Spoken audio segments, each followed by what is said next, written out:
login gamit ng laptop, i-click nyo lang po yung link na isa-send sa GC nyo. Then, click nyo lang yung open and then continue on this browser kung hindi po kayo nakapag-download sa inyong laptop. Yan, click nyo po yung allow.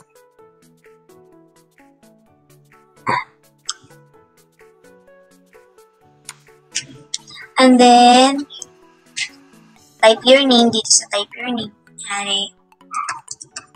ito lang kayong account. Pero kung may account kayo, pwede nyo pong i-click yung sign in. Pero pag wala po, type nyo na lang po yung name nyo. And then, click nyo yung join now. Automatic na yan. Antayin nyo na lang na i-admit kayo ng inyong teacher. Yan lang po. Maraming salamat.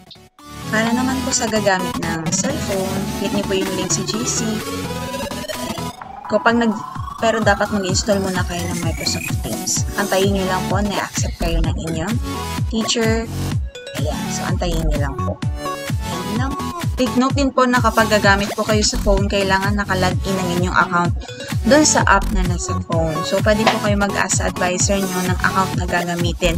May ibibigay naman po sa inyo. So, maraming salamat po.